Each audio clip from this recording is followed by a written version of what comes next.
레위기 11장 1절로 23절 말씀입니다. 레위기 11장 21절로 23절 말씀. 제가 먼저 읽겠습니다. 여호와께서 모세와 아론에게 말씀하여 이르시되 이스라엘 자손에게 말하여 이르라. 육지의 모든 짐승 중 너희가 먹을 만한 생물은 이러하니 모든 짐승 중 굽이 갈라져 쪽발이 되고 새김질하는 것은 너희가 먹되 새김질하는 것이나 굽이 갈라진 짐승 중에도 너희가 먹지 못할 것은 이러하니 낙타는 새김질을 하되 굽이 갈라지지 아니하였으므로 너희에게 부정하고 사바는 새김질은 하되 굽이 갈라지지 아니하였으므로 너희에게 부정하고 토끼는 새김질은 하되 굽이 갈라지지 아니하였으므로 너희에게 부정하고 돼지는 굽이 갈라져 쪽발이로되 새김질을 못함으로 너희에게 부정하니 너희는 이러한 고기를 먹지 말고 그 주검도 만지지 말라. 이것들은 너희에게 부정하니라. 물에 있는 모든 것 중에서 너희가 먹을 만한 것은 이것이니 강과 바다와 다른 물에 있는 모든 것 중에서 지느러미와 비늘이 있는 것은 너희가 먹되 물에서 움직이는 모든 것과 물에서 사는 모든 것 곧 강과 바다에 있는 것으로서 지느러미와 비늘이 없는 모든 것은 너희에게 가증한 것이라. 이들은 너희에게 가증한 것이니 너희는 그 고기를 먹지 말고 그 죽음도 가증히 여기라. 수중 생물 중에 지느러미와 비늘이 없는 것은 너희가 혐오할 것이니라.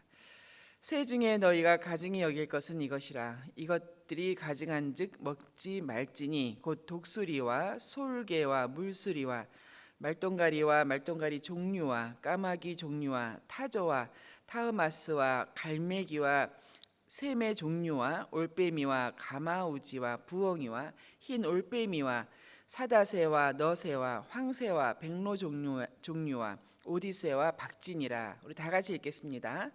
날개가 있고 네 발로 기어다니는 곤충은 너희가 혐오할 것이로되 다만 날개가 있고 네 발로 기어다니는 모든 곤충 중에 그 발에 뛰는 다리가 있어 땅에서 뛰는 것은 너희가 먹을지니 곧 그 중에 메뚜기 종류와 배짱이 종류와 귀뚜라미 종류와 팥중이 종류는 너희가 먹으려니와 오직 날개가 있고 기어다니는 곤충은 다 너희가 혐오할 것이니라. 아멘. 오늘 본문부터 시작하는 레위기 11장부터 15장까지는 그 1년의 정결법, 정결규례입니다. 각 장마다 다양한 주제들을 다루고 있는데요.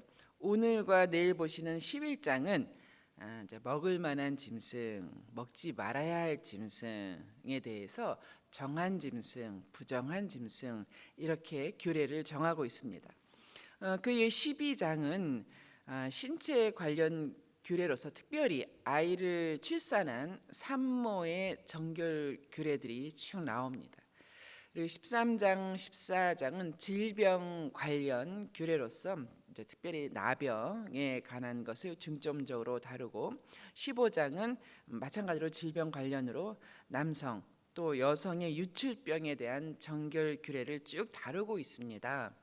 11장부터 15장까지는 이러한 정결 규례를 다룬다. 무엇보다도 이러한 정결법과 규례들은 제사장들의 중요한 임무 가운데 하나였습니다. 굉장히 중요한 임무였습니다. 그 임무가 막중했습니다. 이제 우리도 코로나라고 하는 팬데믹을 겪으면서 그 원인이 무엇인지 또 대책을 어떻게 세워나가야 하는 것인지 생명들을 앗아갔지 않습니까? 또 2차, 3차 팬데믹을 막기 위해서는 예방이 얼마나 중요한지를 보았고 이러한 것을 모두 결정해 가고 또 교육해 가고 하는 이런 리더십이 얼마나 중요한지를 보았습니다. 이 당시에 제사장들도 마찬가지였죠. 이제 오늘과 내일 본문인 11장의 경우 이 이스라엘 백성 출애굽하여서 나온 이스라엘 백성 200만 명 정도라고 추정한다고 하잖아요. 어린아이도 있고 노인도 있고 또 병약한 사람도 있고 건강한 사람도 있고 이 모든 다양한 사람들에게 그 주변에 있는 특별히 짐승들에 대해서 먹을 만한 것과 먹지 말아야 할 것을 그렇죠 반드시 분별할 수 있도록 가르쳐야 되는 것이었죠. 그 임무가 제사장들에게 있었습니다. 이 먹는 것에 대해서는 오늘 본문에서 보면 네 가지 부류로 나누어서 가르쳤는데요. 첫째는 육지에 있는 동물입니다. 육지에 있는 동물들의 거기 있는 이렇게 목록을 보니까 이제 포유류죠. 그 중에서 3절에 보니까 굽이 갈라져 있고, 그리고 되새김질하는 짐승은 먹을 만한 정한 짐승이라고 가르치도록 했습니다. 그 나머지는 먹지 말아야 할 부정한 짐승이다. 이제 이렇게 가르쳤죠. 그러니까 낙타와 사반과 토끼는 되새김질은 하지만 굽이 갈라져 있지 않으니 먹지 말아야 한다. 부정한 짐승이다. 이렇게 가르쳤고요. 반대로 돼지는 굽이 갈라져 있죠. 그러나 되새김질을 하지 않으니까 역시 먹지 말아야 할 부정한 음식이다라는 것입니다. 이제 먼저 두드러진 것은 이렇게 외형적인 것으로 굽이 갈라졌냐, 되새김질을 했냐, 이거는 누구나 보면 아는 것이죠. 그죠? 이렇게 외형적인 모습으로 정하다, 부정하다, 먹어도 된다, 먹지 말아야 된다, 이렇게 분별할 수 있도록 가르치셨죠. 그러니까 누구나 어떤 짐승을 보면 알 수가 있는 것이었어요.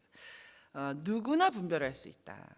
이것이 심오하게 굉장히 어렵게 무슨 지금으로 말하면 과학적인 생물학적인 그런 식의 표현이 아니라 누구나 분별할 수 있다. 이스라엘 백성이라면 누구든지 혼돈 없이 이거다 저거다 가릴 필요도 없이 분명하게 먹을 것과 먹지 말아야 할 것을 분별했다는 것입니다. 이렇게 뉴질랜드에서 트레킹을 하다 보면 버섯들을 종종 발견하게 됩니다. 먹어도 되는 건지 이제 안 되는 건지, 독버섯이 어떠한 모양인지는 배웠는데 독버섯처럼 그렇게 화려하게 생기지 않은 정말로 먹을 만한 그런 버섯도 보이는데 이제 분별하기 어렵지 않습니까? 그래서 그냥 둘 때가 있습니다. 어떤 것이든 간에 저 모르는 거 독버섯인지 아닌지 모르겠는데 그거를 굳이 갖고 와서 먹을 필요가 없죠. 이제 그게 나은 판단이죠. 또 남태평양에서는 이렇게 낚시를 하더라도 몇몇 어류들은 어떤 특별한 계절, 아마 산란기일 거예요. 그때는 독을 품고 있다고요. 그래서 현지인이 아니면 그것을 먹어도 되는지 안 되는지를 분별하기 어렵다고 합니다. 그러니까 그냥 낚시나 이런 거 하지 않죠. 이제 그런 면에서 오늘 본문에서는 누구나 외형적인 모습을 보고 명확하게 분별할 수 있도록 가르친다. 이제 이것은 굉장히 그 당시에 파워풀한 예방 교육이었을 것이다라는 생각이 듭니다. 그런데 단 한 가지 저희 마음에 이거 정하다 부정하다 하면서 먹어도 된다, 먹지 않아도 된다 이렇게 구별하게 되는 이 기준은 뭐냐 궁금해지잖아요. 왜냐하면 여기 나오는 돼지고기나 또 먹지 말아야 할 것 중에서 어류 중에서 비누리 없는 오징어, 문어 이런 것들도 있잖아요. 그 기준이 무엇이었을까 이렇게 생각 안 할 수가 없습니다. 이제 육지 동물이 쭉 나왔는데요. 9절에서 12절까지는 또 물에 대한 것으로서 지느러미와 비늘이 있는 것만 먹도록 규정했죠. 또 13절에서 19절까지 조류입니다. 새인데 조류에 대해서도 먹지 말아야 할 부정한 것들이 쭉 기록이 되어 있습니다. 모두 그 당시 그 지역에 있었던 새겠죠, 그죠? 목록에 없는 것이 있는데 비둘기 같은 것은 먹어도 되는 정한 짐승으로 받아들여진 것 같습니다. 20절에 나오는 곤충에 대해서도 먹을 만한 것과 먹지 말아야 할 것이 아주 명백하게 규정이 되어 있습니다. 날개가 있고 4개의 발로 기어다니는 곤충은 혐오할 것이로되 안 된다는 거예요. 곤충은. 그런데 우리가 아시다시피 곤충이라고 하면 다리가 6개이지 않습니까? 4개가 아니라 6개거든요. 그래서 이제 21절에 나와 있듯이 4개의 기어다니는 발이 있고 그러나 뛰는 다리가 있어서 이렇게 뛰어다니는 것들은 먹을 만한 것이다라고 한 것이에요. 그러니까 이제 다리가 모두 총 6개인데 2개의 뛰는 다리가 있어야 된다는 것이죠. 이제 거기 나와 있는 메뚜기 이렇게 뛰어다니죠. 귀뚜라미, 배짱이 이 2개의 뛰는 다리가 있지 않냐. 이제 그런 것들은 먹어도 된다. 이제 이렇게 명백합니다. 이렇게 짐승, 어류, 조류, 곤충까지도 정한 것과 부정한 것을 정말 딱 잘라서 혼돈이 없도록 먹어도 되나 안 되나 이렇게 생각할 필요가 없도록 가르치는 이유는 무엇인가? 이제 위생학적인 이유인가? 위생학적으로 참 그런 짐승은 뭐 시체를 먹는 짐승들이기 때문에 그것을 뭐 사람이 먹었을 때 뭐 바이러스 뭐 여러 가지 생각할 수 있죠. 뭐 그런 면도 있다는 생각이 듭니다. 왜냐하면은 이제 13장 14절에 나오는 나병에 대한 무슨 판별법이나 처리법은 뭐 반드시 그렇죠. 위생과 관련이 있습니다만 그렇다고 해서 이 먹는 문제에서까지 꼭 그 기준이 적용되는 것 같지는 않습니다. 뭐 영양학적인 근거인가 뭐 기준인가 이렇게 기준이 될 만한 가능성이 있는 기준들에 대해서 신학자들이 많은 연구를 했습니다. 성경 전체를 보고 전체적인 맥락에서도 연구를 했죠. 이제 그 중에 하나가 상징적인 기준이다라는 것도 있습니다. 예를 들어서 육지에 사는 짐승 중에서 굽이 갈라져 있는 짐승은 먹어도 된다 할 때 이 굽이 갈라져 있다고 하는 것은 굽이 두 개로 갈라져 있다고 하는 것은 그렇듯이 뭐 우리 성도들도 세상과 구별된 삶을 살아야 한다라고 하는 일종의 이런 것을 우리가 이제 생활 교과라고 하잖아요. 이제 그런 것으로 설명하기도 합니다. 근데 이런 의견을 많이 받아들여요. 되새김질하는 짐승. 근데 이 되새김질하다 하는 그 단어 자체가 히브리어로 학가인데 이게 바로 말씀을 묵상하다라는 같은 단어입니다. 그러니까 이 되새김질하는 이런 짐승들 그 되새김질을 하듯이 우리도 주의 말씀을 주야로 되새김질한다, 묵상한다.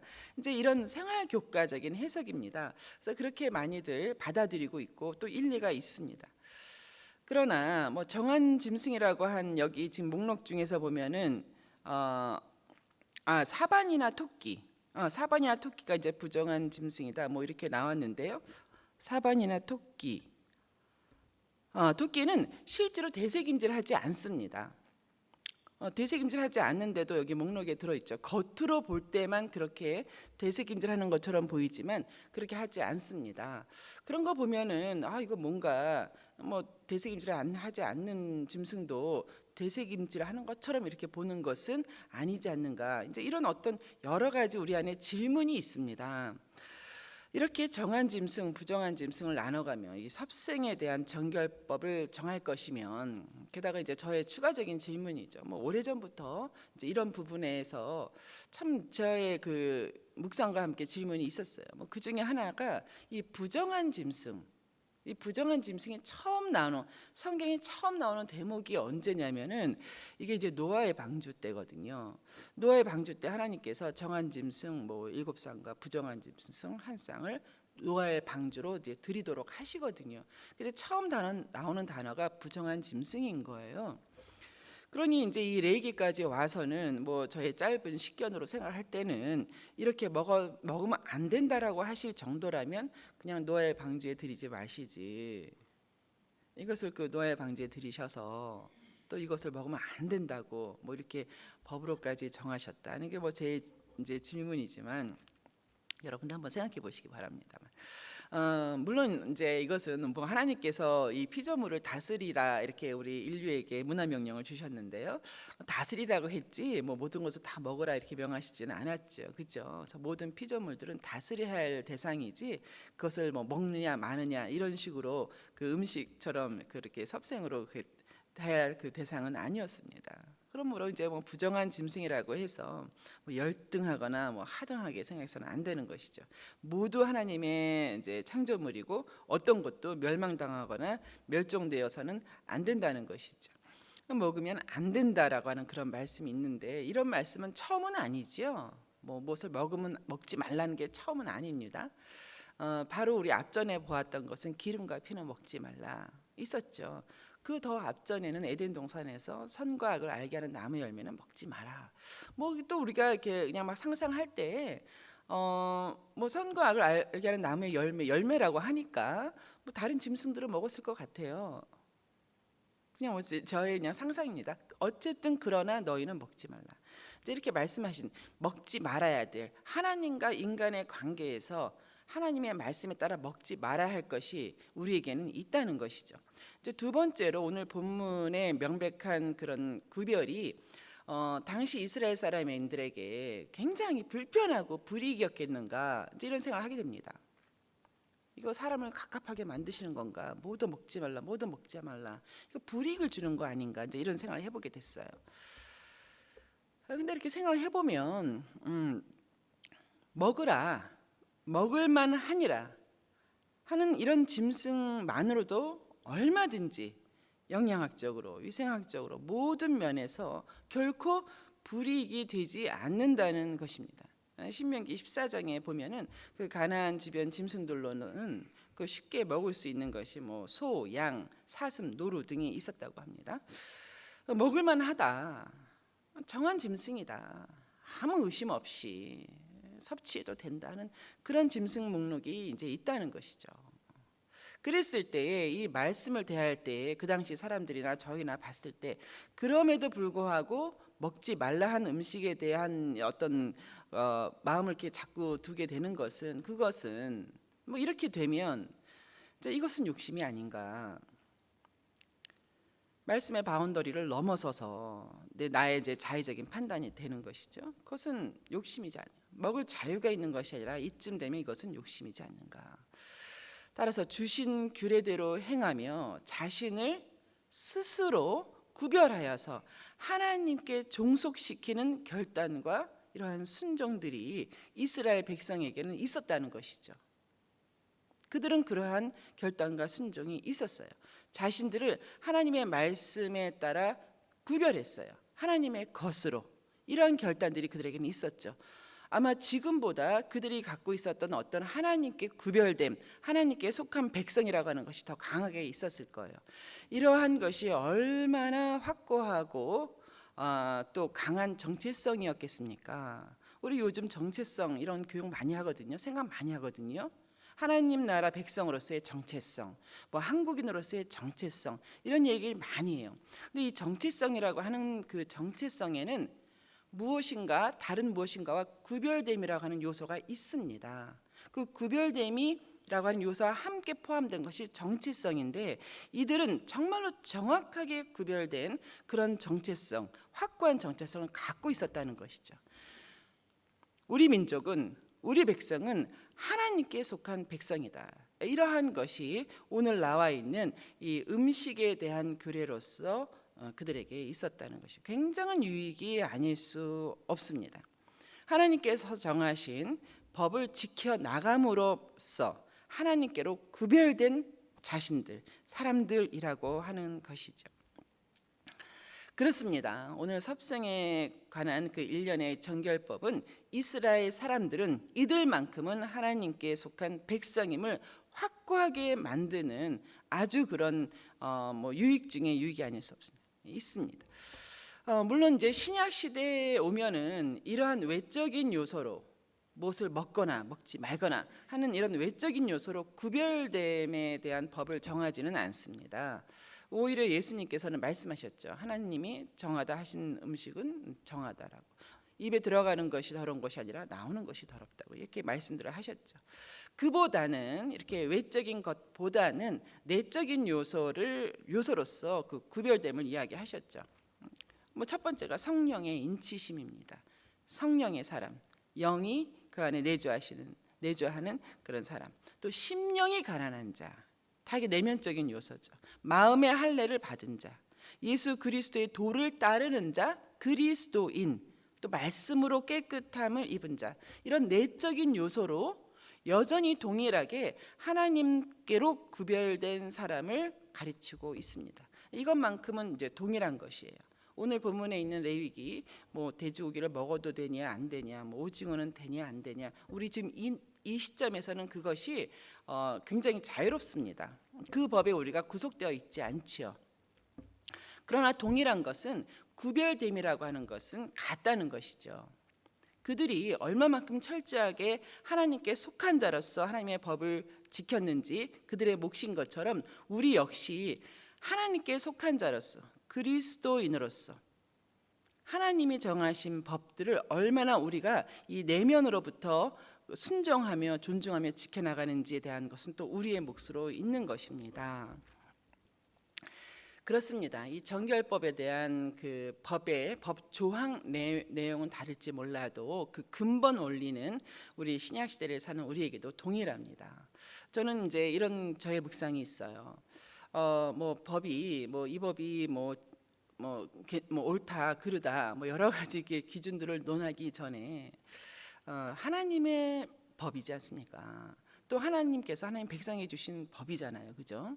관계에 있어서의 법도 있고 또 여러 가지 하나님 관계 또 이웃 관계의 법들이 있어요.